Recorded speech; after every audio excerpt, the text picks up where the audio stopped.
I said something, that was lawful. It was pretty simple. It was a message that I felt members of the military at this time, when you consider who this president is and who the Secretary of Defense is, they needed to hear, this pretty basic message. And there wasn't anything wrong with it. I didn't expect this response from the president.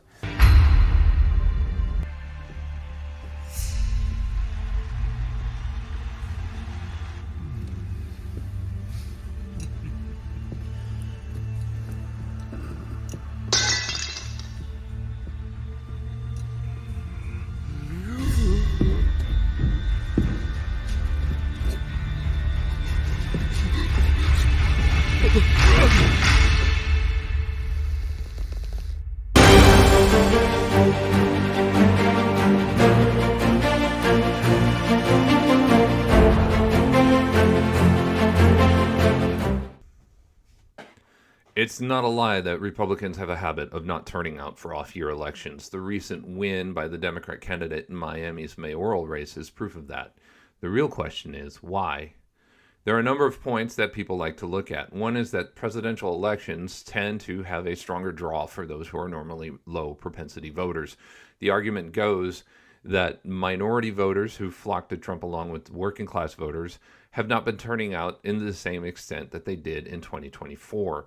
This erosion of support is a portent of doom, according to some anonymous consultants quoted in the mainstream media. In the aftermath of the early November races, the New York Times wrote, "One place that illustrates the reasons for the Republican concern is Passaic County, New Jersey, which is the most Hispanic county in the state. Trump won the county by 3 percentage points in 2024. Last night, the Democrat Mickey Sherrill won it by 15 points. That drop-off in support is an ominous sign for Republicans who are hoping to turn Trump's voters into a permanent member of their coalition." The secret to Trump's success in 2024, then, is specifically Trump himself, according to none other than Ron DeSantis, who says, quote, "I think Republicans have an issue that Donald Trump has created a big pool of voters, but some of them are unique to him, right? So they'll go vote for Trump, and they'll vote for all Republicans when Trump is on the ballot. But when he's not on the ballot, some of them don't vote." This, coupled with the president's penalty, wherein the party in power is usually checked in midterms by stronger support for the party out of power, could spell doom, a 1-2 punch for the GOP in 2026. But if you'll pardon my critique of these analyses, I don't think they really answer the question why, for the GOP in particular, and at this moment in time. I get the concept of the president's penalty. That's a part of the organic ebb and flow of power in a democracy in normal times. But these are not normal times, and I believe that even the supposed low information voters have a sense that something epical is going down right now. But if that's the case, then why the drop-off? Well, the answer would have to fall to the Trump factor then. However, people not turning out because Trump's name isn't on the ballot isn't a cause either. It's an effect, a rather puerile attempt at deflecting blame from those who paid the analysts' salaries, the politicians. Why did we lose? Well, people didn't turn out to vote. Brilliant. Here's $600,000. Many people believe that there's something about Trump, the man, that's especially inspiring, and that's how he turns out voters. They aren't wrong. The problem is stopping at that point. Though it feels like magic, it isn't. The qualities of Trump aren't exactly lightning in a bottle. They're open to examination and definition, and because of that, they can be replicated. I posit that they should be replicated on a grand scale. What is it about Trump, the man, that makes him so different and inspiring compared to our average politician? Let's take a look. 1. Authenticity. Trump is who he presents himself as. Smart, refined, caring, and yet at the same time brash and unwilling to pretend that what our politicians like to think of as normal is in fact actually normal. An appreciation for authenticity is written into the cultural DNA of Americans. We've never had an aristocracy, and we're prouder for that fact. Authenticity is honesty in action, the exact opposite of the typical politician who promises one thing and then fails to deliver. We have an innate sense of the authentic and are drawn to it, whereas Europeans want to coalesce around authority. Americans look for the authentic. You can see it in our pop culture. Ragtime music was replaced by jazz, which was then replaced by rock, which was replaced by grunge and rap. Pop writing and film went from Regency dramas to travelogues to noir to westerns. Each successive iteration is grittier and more real than the one that came before it. Each is a reaction to an industry that relies on the formulaic, a habit that turns off the consumer, priming them for whatever breaks through as the next big thing. It explains why today's youth gravitate towards Asian pop culture. Our own artists can't help but produce sermonizing leftist screeds that obsess over pronouns more than character itself. There's a sense that the Asian creator isn't bound by that insanity, and in being freer, develops a more authentic personal relationship with their fans. Number 2, energy. In terms of writing, Trump obeys the novelist's rule that it's always better to show than to tell. He doesn't pontificate and plan as much as he manifests, which we see as his endless, frenetic pace. It's rumored that he doesn't sleep. Good. Who can sleep seeing what's going on in the country and the world these days? Too many politicians are like me, analytical and ideological. They pride themselves on their intellect and never miss an opportunity to demonstrate it. But talk isn't just cheap. It's become meaningless in the minds of the average voter. Movement is king. More than planning, implementation. More than posturing, action. This isn't just a matter of personal style. Every politician who wants to capture the admiration of the voter should find their energy and turn it to 11. It won't look the same for everyone, but that doesn't mean that we should toss this important qualification aside. So many of the Democrats get this and have mastered the art of appearing to have energy. They scream, swear, and protest, all in the name of looking like they're doing something. It is through this energy that Trump communicates his authenticity. The health and well-being of the nation and we the people are important to him. He doesn't have to tell us that. He shows us every day. Number 3, moral imperative. The secret behind that energy is the fact that Trump has the moral imperative. He's the reformer of the thing that desperately needs to be reformed. We don't like the graft and the corruption and the system set up to destroy the country from within. He doesn't like it either. He's not just on a mission, he's on our mission. That's democracy 101. The people voted him into office in order to right real concerns. It's clear that he shares these same concerns and is as horrified by what's going on as the rest of us. While his backstory may not be the most pristine in the conventional sense of your average conservative Christian politician, there's no doubting that his heart is in the right place when it comes to wresting power from the grimy midst of the administrative state and putting it back in the hands of the people. Here then is the magic combination that must become the new criteria by which we choose our future representatives and senators. These are the qualities that Trump, the old and busted qualities we used to look for in our politicians: experience, age, good at public speaking, and a high degree of establishment education, which is almost universally a degree in law. Those traits made sense in the olden times, but just like pop culture that's gotten formulaic and stale, they've completely lost their value, and hence their approval as well. In the 21st century, voters don't look for these. It's obvious when you see the rise of Democrats like AOC, Mamdani, and John Fetterman that what they really want is authenticity, energy, and moral imperative. It's not the absence of Trump on the ballot that keeps Trump voters home. It's the absence of these 3 important traits. If a candidate doesn't have these 3 qualities, then the voter doesn't see a reason to vote. It's not up for argument. It's increasingly clear that voters in almost every age demographic have soured on the slick aged attorney model of politician for a very good reason. The worst characters at the top of the worst scandals in the nation's history, Comey, Biden, Obama, the Clintons, Miley, even Fauci, all in their own way are avatars of this model. The slick aged attorney has become so closely associated with greed and corruption that it instinctively raises red flags in the minds of voters. Authenticity, energy, and moral imperative are the 3 qualities that each feed into each other. Like our God and our government, they are triune. They are worth emulating because more than a college degree or a stint as a partner at a private law firm, they communicate the sincerity and the goodness of the politician. You can call it grit, verve, and heart, or whatever you want. It's what the voter is looking for. because our nation is messed up beyond all reckoning, and the voter needs tools actually suited to the job to fix it. I'd like to put my thesis to the test. Here I'm going to show you that what these traits would look like on a party-wide scale.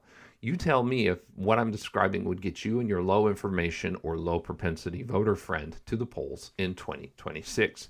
My theory isn't that these voters are unplugged or dumb. It's that they've made the determination that voting for someone who isn't a change agent is the same as not voting at all. So I'm going to design a party platform and plan that would smash that perception from coast to coast and bring red voters to the polls in numbers equal to or greater than those in 2024, all without Trump on the ballot. What I'm about to detail here isn't drawn up from any concern about practicality or feasibility. Consider it instead the new guiding star to which Republicans must orient themselves and strive to attain, almost as if they're platonic ideals. Brace yourselves, because things are about to get extreme. Number 1, stop pretending.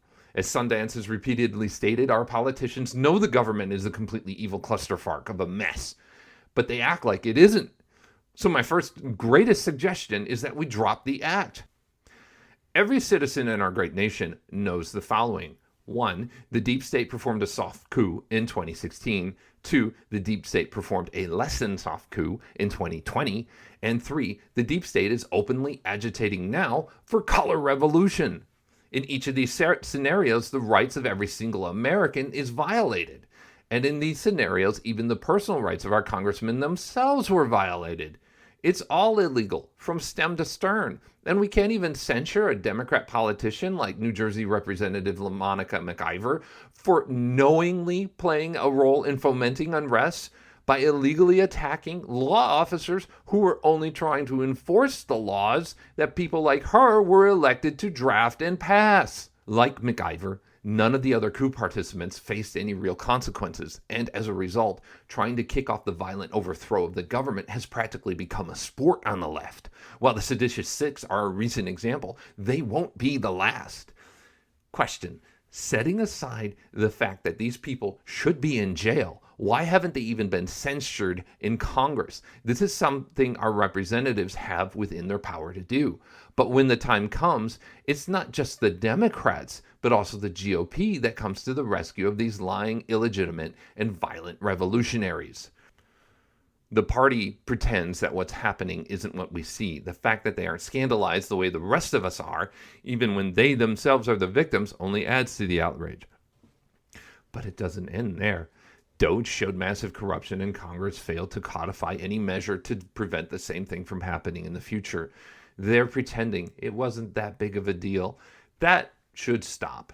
Not in November or October, but today. Start making consequences for treason real. That's just what it means to stop pretending. Number 2, judicial overhaul. At the heart of both deep state coups and the current color revolution is Judge Boasberg. The man has been a key player in every aspect of the bureaucratic overthrow of American democracy. These days, his behavior is emblematic of federal judges in general. He's a crony, a thug in a black robe. SCOTUS told him he was wrong. He ignored them. Congress summoned him to testify. He ignored them. He's merely one of the hundreds of rogue justices who assume for themselves the power to refuse to enforce laws on the books, or the power to control the military, or the power to invent rights for non-citizens while depriving actual citizens of their constitutional rights. The GOP must universally condemn these actions and implement a complete clearing of the D.C. federal bench, along with new measures to hold judges accountable when they do things like, facilitating illegal spying on the highest executive in the land in a blindly partisan witch hunt, for example. People complain about the lack of action from the DOJ on prosecuting these criminals and clearing up the story of the J6 pipe bomber. But if every judge in D.C. is a co-opted and compromised plant, then it doesn't matter if Bondi sends out 1,000 indictments yesterday. Every single one of them will be dismissed with a chuckle, and it'll be a slap on the face to every American who understands that government is supposed to abide by its own laws, or else its politics is nothing more than a national humiliation ritual. Fix the judges. That should be priority number one for fixing the DC machine. Everything else is wasted breath. Pretenders act like this is just the way things are. But no clause in the Constitution gives judges the ability to unilaterally overthrow the executive. Number 3, Inquisition now. The other obstacle to justice are the cops themselves, namely the DC FBI and DOJ lackeys. These are the dogs that are determined not to hunt. Spare us the virtuous rank-and-file drivel.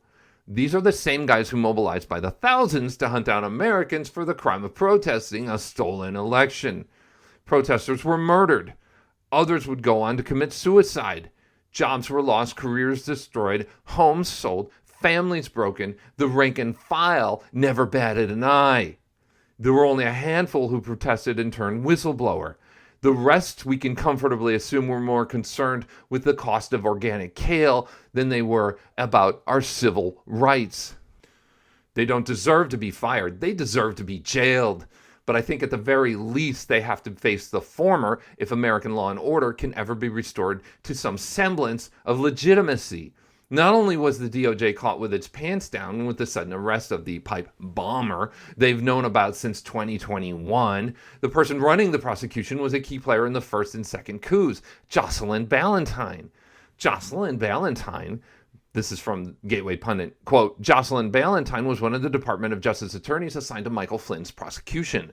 The department admitted altering evidence in the case following a reprimand from the judge. She called this an inadvertent mistake at the time. Ballentine also provided altered documents to Sidney Powell and submitted an FBI interview report with redactions to information that was crucial to the case. According to Wikipedia, when the U.S. government threw out the case against General Flynn, Ballentine declined to sign the motion to dismiss the charges against him. She's as crooked as they come. Jocelyn Ballentine was later assigned to the infamous Proud Boys trial. Ballentine and Biden prosecutors made up evidence, pressured the defendants to lie in court, planted evidence in the Proud Boys chat group, and led the charge to send innocent men to prison for over a decade each. Ballentine is scum. What is this person doing still roaming the halls of DC justice? Not only that, but she's managed to insert herself as the lead prosecutor in the J6 pipe bomber case? That she remains at all displays either a stunningly childlike naivete on the part of Pam Bondi or a desire to enter into an anti-American conspiracy with these administrative color revolutionaries. Congress can act. Here's an idea. Propose an inquisition. Nobody expects the Spanish Inquisition. Not the historical Inquisition, but the Inquisition more akin to the kind found in the grimdark sci-fi of Warhammer. In that world, the Inquisition are elite investigators granted enormous authority and extraordinary powers. What I propose is the establishment of an investigative team composed of outsiders and virtuous insiders, people with experience taking on large criminal networks like the mafia or trafficking gangs. Spare no expense. Give them access to every tool and any experts. Give them the authority to flip insiders. Send seasoned spies into the ranks of the comfy DC elite.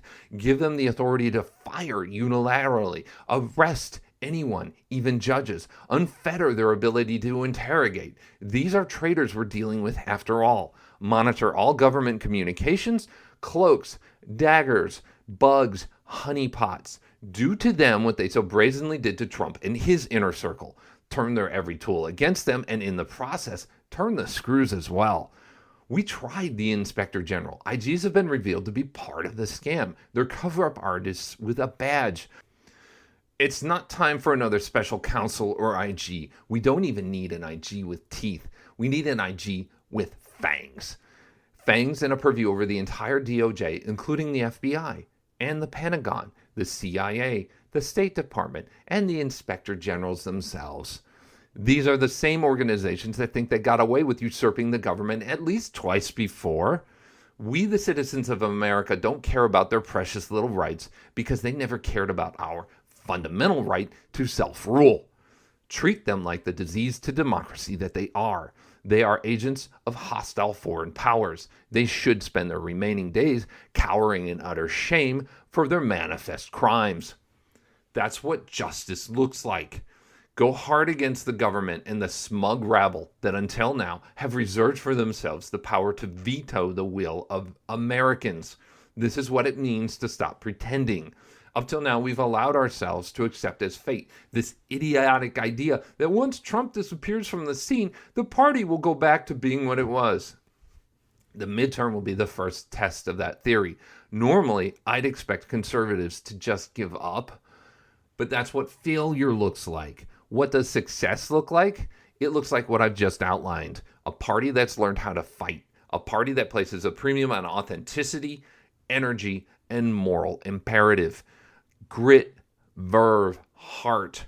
The new holy trinity of American politics. We want a party that's as serious about results and implementation, and not endless debates and sternly worded letters and congressional investigations that go nowhere. Trump's success isn't a superpower. It's a formula. Up till now, we've been content to pin all our hopes on that one man.